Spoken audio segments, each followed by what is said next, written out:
Welcome to Washington Hospital Today, the program dedicated to sharing timely information about the community hospital that's been taking care of Washington Township Healthcare District residents since it opened in 1958. Washington Hospital Today is provided for the sole purpose of informing residents about healthcare topics and issues that have been covered during community forums, free health and wellness classes, or as part of educational sessions held during the district's open board meetings. This program is one more way that Washington Hospital helps empower you, the residents of the district, by providing information needed to make informed decisions about your health.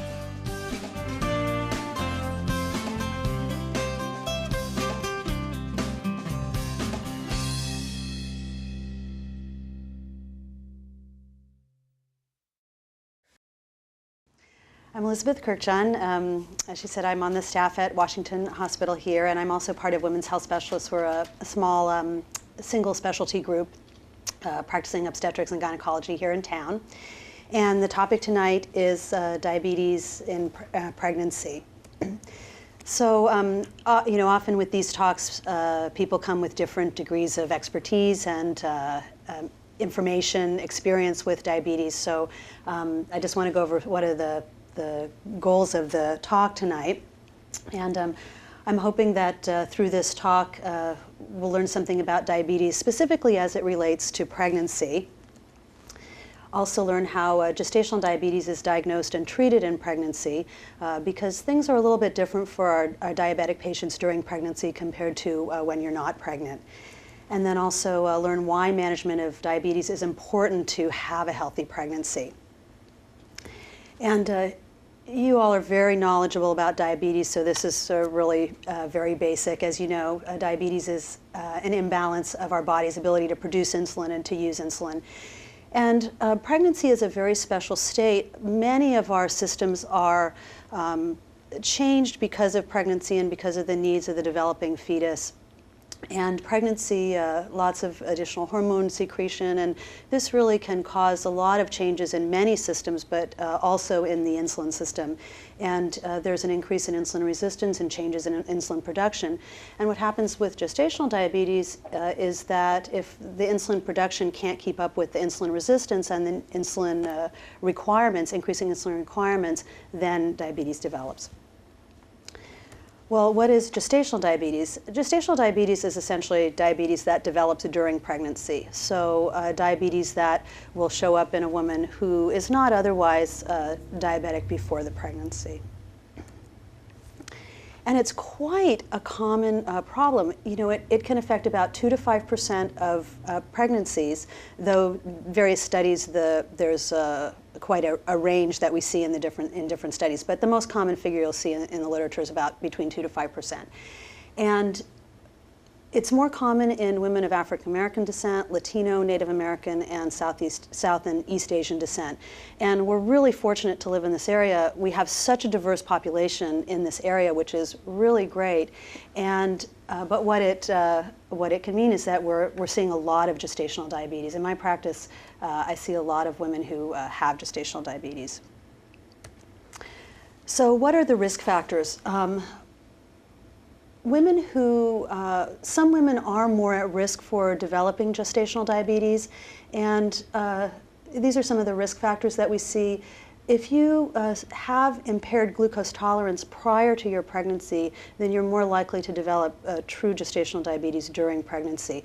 So these are women who maybe they've had a test with their gynecologist as part of their routine annual exam or with their family doctor, and their sugar values aren't high enough to say, well, you have diabetes and you need to start treatment or therapies, but enough to say, well, you're in that borderline range and maybe you should be taking care of your diet, watching your diet, exercising, and being followed. And those women in that situation will often show up with gestational diabetes.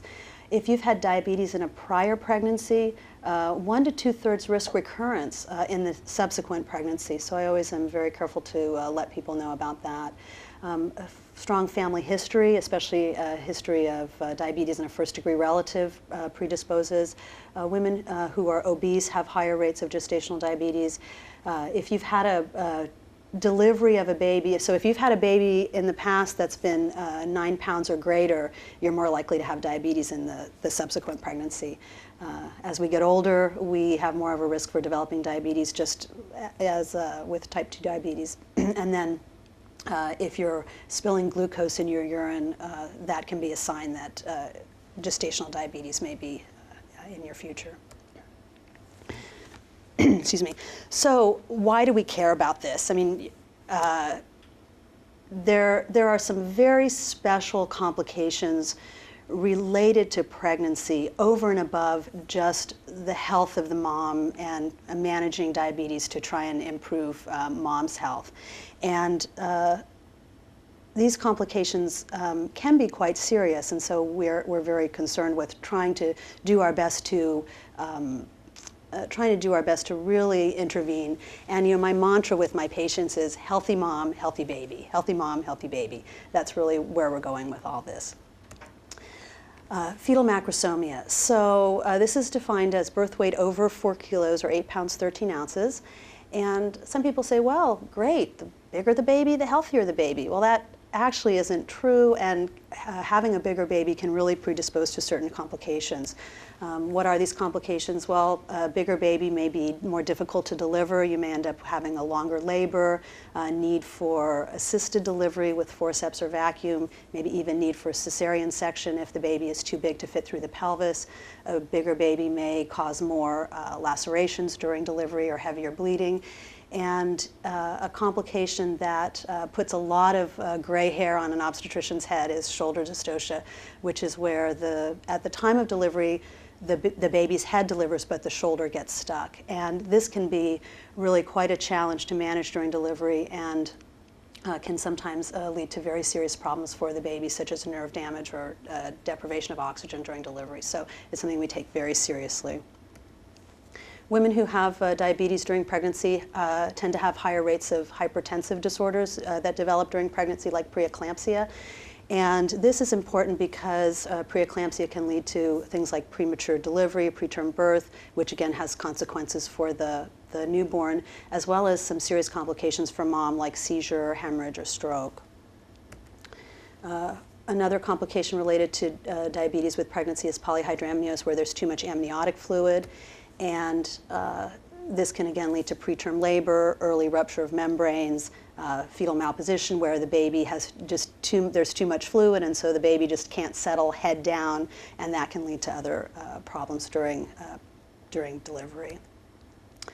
Even more complications coming, neonatal metabolic complications. So complications for diabetes in pregnancy are not just related to complications that may occur for mom during delivery.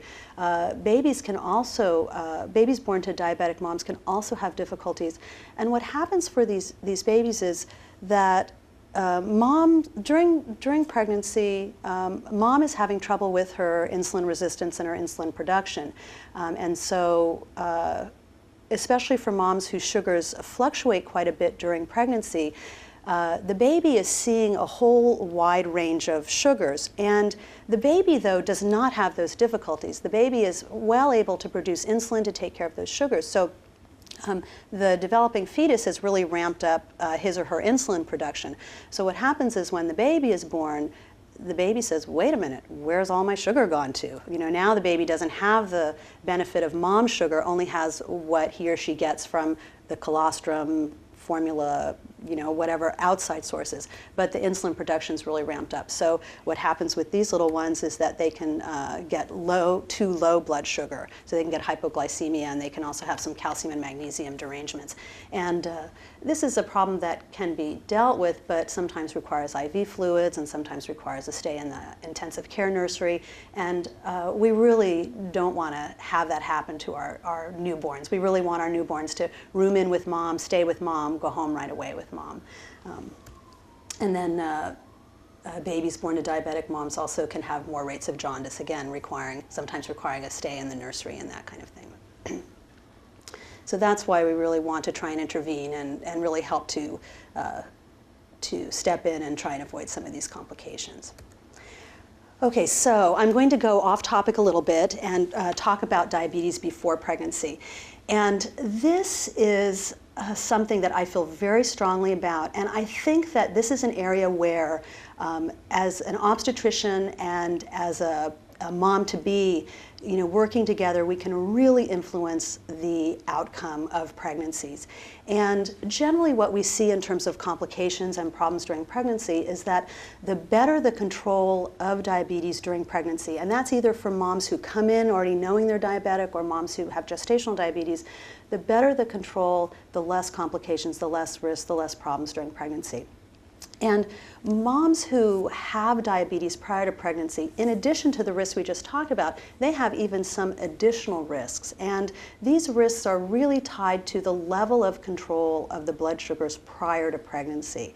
And moms with diabetes prior to pregnancy, especially if they are running high hemoglobin A1Cs or really erratic sugars, have higher risk of early miscarriage, higher risk of stillbirth, higher risk of perinatal mortality, which is death within the first 7 days of life, and increased congenital malformations, primarily heart and spine malformations. And these, as you can see, are really devastating complications, really devastating for families to go through some of these complications. And so the more we can do to intervene here, the better off we are. And so when I see a patient for routine gynecology, she comes in for her annual Pap test and annual exam, and I ask many of my patients, are you planning for pregnancy? What's your timing for pregnancy? And for my diabetics, I tell them, I want you to come see me when you're thinking about becoming pregnant. I don't want you to wait till you're actually trying to become pregnant. You need to come in and see me when it's just a little glimmer in your eye and you're starting maybe to talk about it with your family, with your husband, and really to address some of these issues. And what I go over with these women is, first I talk about the risks associated with diabetes so that they have some understanding that this is not to be taken lightly. This is really, there are serious complications, but also you can really do something about that and you can really improve your outcome. We try and optimize blood sugars, and I'll talk about that on the next slide. Optimize blood sugars, try and get your A1C down into the normal range, and also do some testing for related disorders. We tend to see some hypothyroidism and that kind of thing related. And then for women who have had long-standing diabetes, who maybe are juvenile onset diabetes or have had type 2 diabetes for a while, sometimes there can be other vascular eye complications, that kind of thing. And we really want to get all of those maximized prior to pregnancy. Any therapies that you may need, any treatments that are being recommended, really to optimize those problems, any blood pressure issues, because the more stable those problems are when you come into pregnancy, the less problem you're going to have during pregnancy. And then also, often when someone becomes pregnant, some treatment, there are certain treatments that might not be recommended and you have to delay treatment for certain things. So we really want to get all of that optimized before pregnancy. Now, one of the things I come up against quite a bit, especially with my moms-to-be that are diabetic prior to pregnancy, is they may come in to me and they may say, I'm ready to get pregnant, Dr. Kurkjian. My family doctor says my sugars are good. After meals, I'm less than 160. My fastings are in the low hundreds. I'm exercising. I'm doing a good job. My doctor's really happy with what I'm doing. And I'm in the difficult position of saying, this is great, but this is not sufficient for planning for pregnancy. And we have very strict guidelines for our pregnant patients and our moms-to-be. We try and get their fastings between 80 to 100 and 2 hours after meals less than 135. And we really step up the monitoring and really want to try and get the hemoglobin A1C in the normal range. And again, not to try and be mean and crack the whip, but just to try and make sure that we don't have serious complications during pregnancy.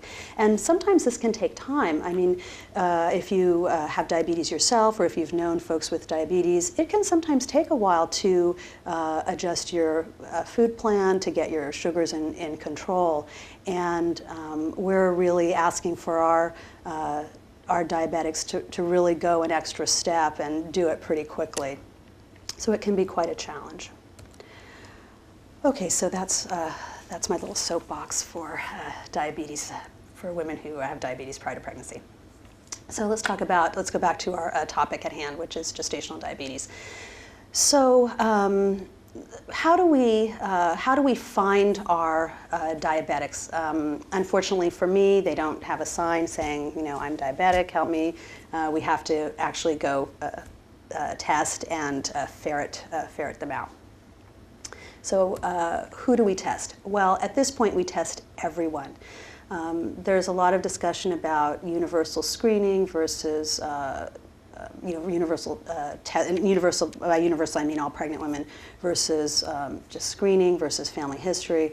But in this community, we really have followed the idea that every pregnant woman needs to be tested for gestational diabetes, because many women, you know, as we saw, there are risk factors and things that are red flags to us, but many women will show up with diabetes, gestational diabetes, even who have no risk factors at all. And we want to take care of those women too, not just the women who have risk factors. So when do we screen? Well, we usually do screening between about 24 to 28 weeks of pregnancy. That's the recommended time. There are some women that I will screen early, and by early I mean at the beginning of pregnancy when they first present, or we try and get some people tested right at the beginning of pregnancy, though sometimes the nausea and vomiting of pregnancy will prohibit that, and sometimes we have to wait a little bit longer. But for my folks who have, who I'm a little bit more concerned about, I like to try and get them tested by about the 4th month of pregnancy. Women who have a history of glucose intolerance, so if you're that person who has said, you know, my doctor has kind of been watching me, my fasting sugars are borderline, those folks I like to test early. If you've had diabetes in a prior pregnancy, as we heard, 1/3 to 2/3 recurrence rate, so those folks get tested early. If you've had a large baby, if you're already spilling sugar in the urine, or if you have a strong family history of diabetes, depending on your family history, I may also test those women early. So how do we test? Well, we use a 50-gram oral glucose challenge test, and this test has some good features and some not so good features, but generally what it is we give our pregnant women a specially formulated drink that contains 50 grams of glucose, and it tastes kind of like a super sweet soda, and I recommend to keep it in the refrigerator before you drink it, just not because it needs to be refrigerated, just because it tastes a little bit better, because it's kind of sweet. So you drink this drink, you go to the lab, and you have your blood sugar checked an hour later, and a value that's 130 or greater is considered abnormal for this test. And the nice thing about this test is you don't have to be fasting, you don't have to really control any food intake prior, you can do it in the morning, afternoon, so not too restricted. The only consideration is you have to make sure that you're within that 1 hour, you're at that 1 hour window for the test. This is a screening test. It's not a diagnostic test, and it's designed with these levels that we use of 130. It's designed to pick up about 90% of women with gestational diabetes. And the way I think about this test is it's kind of a big net that we throw. So we've got a whole group of people, and some here, some there, gestational diabetes, and some aren't. And in order to catch the gestational diabetics, we have to put this big net out, and we're going to draw into our net some women who are normal. So at about 20 to 25% of pregnant women will test positive with this test. That doesn't mean that many have gestational diabetes, but for whatever reason, they'll come up with a positive test. So what happens when you have a positive screening test? Well, you go on to do a diagnostic test, and the test that we use is an oral 3-hour glucose tolerance test. And if any of you have ever taken this test or know someone that's taken it, it's about as much fun as taking a cranky 2-year-old to the grocery store. I mean, it's really not that much fun to do. You have an unrestricted diet a couple of days before your test, so we don't try and restrict carbohydrates, anything like that. Actually, we ask that you eat adequate carbohydrate. You come in fasting first thing in the morning. You have a fasting test done. You get another lovely drink, which now has 100 grams of glucose, so twice as sweet. And then you sit around the lab. You have blood taken at 1 hour, 2 hours, and 3 hours. So it's quite intensive. And if you have 2 or more of the readings that are abnormal, you get a diagnosis of gestational diabetes. And these are the levels that we use. I've highlighted in the pink the ones that we use in our group and with the Sweet Success program: fasting of 95 or above, 1 hour 180, 2 hours 155, and 3 hours of 140 or above. So what if you have 1 abnormal value? Well, some women will do the 3-hour test, and the 2-hour is fine. I mean, they'll 3 of their 4 values will be fine, but 1 will be abnormal. And there's not really a consensus about what to do for these folks. And people say they should just be treated as gestational diabetics. Some people say no, they don't need to have any intervention. Some people will repeat the test. Generally, what I do is if I have someone who has 1 of the 4 abnormal, I ask them to watch their carbohydrates, especially to watch their simple carbohydrates. And I give them information about the diabetic food program that we use, just to have some guidelines to follow. And if I'm very suspicious, if they have other risk factors, then I usually will request that they repeat the 3-hour glucose tolerance test in about 4 to 6 weeks, depending on when they do their first test. Okay, so how do we manage diabetes in pregnancy? Well, diabetes in pregnancy, I think, has some management things which are similar for folks who are not pregnant, and also has some things that are very specific for pregnancy. And the treatment is really kind of multiple approaches. We try and do work on meal planning, blood sugar monitoring, exercise, and medical therapy. And probably all of these components are familiar to you if you are living with diabetes or have family members that are living with diabetes. But we do try and tailor them specifically to the needs of our pregnant patients and the special situation that is involved with pregnancy. We are really fortunate in our community to have access to a Sweet Success program. Sweet Success is a California gestational diabetes management program, or diabetes and pregnancy management program. And it is a great program. And as an obstetrician, I'm really fortunate to be able to work with the Sweet Success group. It really saves me a lot. It allows our patients to have a one-on-one, really in-depth educational information about diabetes, really focused meal planning, a lot of good, not only information, but good monitoring. And so we're really fortunate to have a great program here. It's a multidisciplinary team approach. So when folks get plugged into the Sweet Success program, they'll meet with a nutritionist, they'll meet with a diabetic educator. Those folks work very closely with the obstetrician and also with our endocrinology colleagues in the community if that's needed. We try and focus on culturally appropriate treatment. It's really difficult to get folks to change their eating patterns and what they eat. I mean, food is so important to us culturally. We share meals with our family. We may have kids at home that will only eat, foods that start with the letter M, or, you never know. So it's really tough to sometimes get around some of these issues. And I think it's really important to be culturally appropriate and to look at what people are eating and to say, yeah, great, that's a great thing, please keep eating that. No, maybe that's good for other reasons, but maybe not so good for management of your diabetes. And as always, we try and use as much as possible and as available evidence-based practices. So when do we start treatment? Well, no time like the present. And the thing about pregnancy, for better or worse, it always ends, and it has a finite time, and so we don't have a lot of time to get folks on board with gestational diabetes management. Often when someone's diagnosed with diabetes and you're not pregnant, you may go see your doctor, depending on how severe your problem is. You may be told, watch your diet, exercise, come back, see me in 3 months, we'll do another blood sugar. Yeah, looks pretty good, maybe a little bit more work here and there, come back again in 3 months. yeah, you need a little medication, let's start you on something, come back in 3 months, monitor again. Well, if we took that approach with our pregnant patients, their kid would be walking by the time they got their diabetes under control. And that's just really not appropriate for this situation. So we really try and get people ramped up pretty quickly for treatment. As I said, I am really fortunate to be able to send my patients to Sweet Success, and the nutritionist there will really help them with meal planning, with figuring out how much to eat, what to eat, and so I don't get as involved in the real micromanagement of that as the Sweet Success folks do, which is great. It saves me time to deal with other issues that come up during pregnancy. But as general guidelines, total calories are individualized according to maternal needs and weight gain.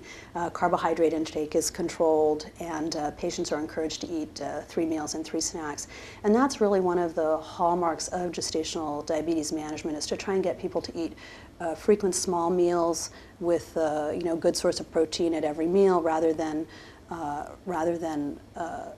large meals. If our insulin system is taxed, if our production and our insulin resistance is taxed, our bodies are going to do better if we're giving our bodies a little bit of sugars to try and digest a little bit at a time. It's not going to stress our insulin system out too much. If we're taking that same amount of nutrition, but we're giving it in 2 or 3 huge boluses, the system's going to say, you know what, I really can't deal with that. That's just too much at one time. But you may be able to deal with that amount over longer periods of time. So we really try and focus on eating meals and snacks. And one of the things that my patients tell me about the gestational meal planning and food program, gestational diabetic food program, is that they are asked to eat a lot of food.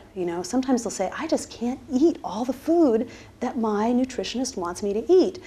And unfortunately, they don't get to sometimes eat the types of foods that they would like to eat, and that's always tough to deal with. But I'm always concerned about moms that say, that are on the diabetic diet, the diabetic food program, that say, I'm hungry all the time, because there's something going on with that. And often it's that they just don't want to eat the things that they're recommended to eat, because it is quite a bit of food.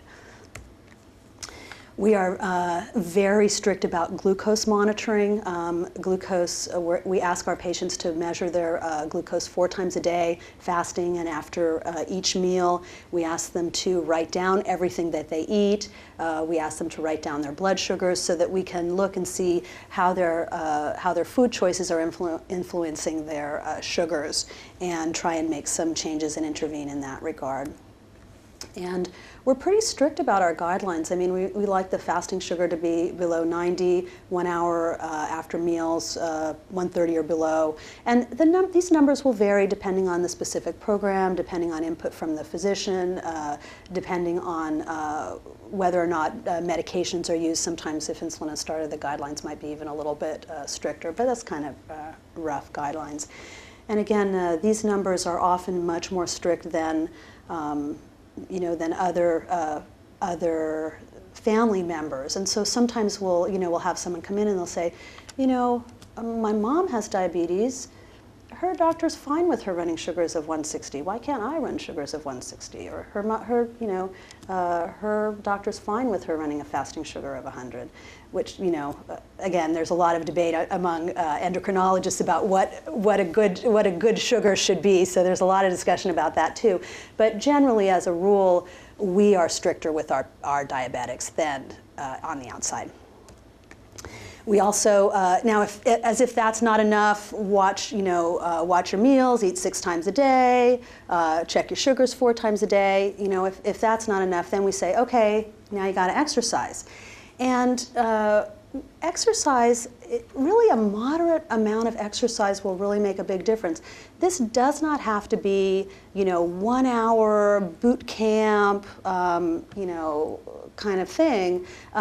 15 to 20 minutes, moderate exercise, walking can make a big difference. And my patients always say to me, I really see a difference when I do my exercise. And I'll look at, people will bring in their logs to me, and I'll look and I'll say, oh wow, look here, you had a high sugar for your after lunch. What happened? Oh, my kid was having some event and I couldn't do my walk or whatever. So we really see it influencing that. And exercising, as you know, exercise increases tissue sensitivity to insulin and improves glucose control. And then medications are also part of therapy. We generally try and get gestational diabetes controlled with diet and exercise, but if that isn't working, sometimes we'll start medications like insulin or oral agents like glyburide or metformin. And one of the things that's so frustrating for folks who are pregnant is they'll be going along just fine, doing great with diet, great with exercise, sugars will be perfect, and then all of a sudden they'll start seeing their numbers just go haywire. And they'll say, Dr. Kurkjian, I'm eating the same thing, I'm following the diet, I'm following the food plan, I'm doing my exercise, why are my sugars going up? And unfortunately, the baby is growing, or fortunately, the baby is growing, baby's getting bigger, the hormones are changing. Pregnancy is such a dynamic state that over time, it can just be more of a challenge. So many women will do great in the beginning and then sometimes end up needing medication therapy as an adjuvant for that, for high sugars. And in our community, I would say insulin is probably the preferred treatment modality right now. There are some groups that are using oral agents, and there's a lot of debate about this in the literature. Generally, I think what we find is that insulin allows us to target a little bit more carefully individual sugar problems, so allows a little bit more tailored therapy in terms of folks who are having more problems with their fasting sugars or after certain meals or that kind of thing. So most of the endocrinologists in town will favor insulin therapy for women who need some kind of other treatment. We continue treatment until delivery, so there is no break. There is no break. And then just real briefly about obstetrical management. I'm only going to talk about this briefly because it's really tailored to each individual patient. And sometimes we'll recommend doing more surveillance for our diabetic moms with non-stress testing or biophysical profile, which is a way of kind of indirectly testing the health and oxygenation of the baby. Sometimes we'll do additional ultrasounds to check for growth if we're concerned that there's poor growth or the baby's growing too big. And timing of delivery is always an issue for our diabetic patients, and whether or not to intervene to deliver them early. And we try and tailor. There's not one right answer to this. There's not one thing that we do, for everybody in this regard. We really try and look at an individual patient and if there are any other risk factors, how severe her diabetes is, any additional comorbidities that she's got going on that may influence all of these issues. So this could be a whole lecture series in and of itself. So what happens after delivery? Well, the good news is that 90% of women who have gestational diabetes will have normal sugars after delivery. And we will do some sugar testing after delivery, and sometimes some women will need some insulin immediately after delivery, because labor and delivery is a very physically stressful process. And as you know, stress seems to influence our blood sugars quite severely, and big physical stressors can influence our blood sugars. So often there'll be some period of adjustment. So we do check sugars, but we're a little bit more lenient with sugar levels right after delivery, and we are, for the most part, especially for women who just have gestational diabetes, we're pretty liberal with their diet after that. About 80% of women who have gestational diabetes, their diabetes will resolve after delivery completely. So that's really nice for them. Not so good news. About half of women who have gestational diabetes will go on to develop type 2 diabetes later on in life. So it's really quite a significant problem. And as we talked about a third to two-thirds will have gestational diabetes again with the next pregnancy. So we do have to keep those things in mind. Follow-up postpartum, we usually do some blood sugar testing about 6 to 8 weeks postpartum. Generally, I give my diabetic patients a 6-week holiday where I say, you know, you don't need to check. If things are looking good, and this is primarily for the gestational diabetics, some of the folks who are pre-gestational diabetics, we may have other recommendations. But you know, I say you don't need to check your sugars, you don't need to worry about your diet. You know, eat what you want. If you want to check your sugars now and then, you can, or if there's something unusual going on. But generally, I say you don't have to test your sugars. Then when they come back 6 to 8 weeks, then we do a glucose challenge test for them.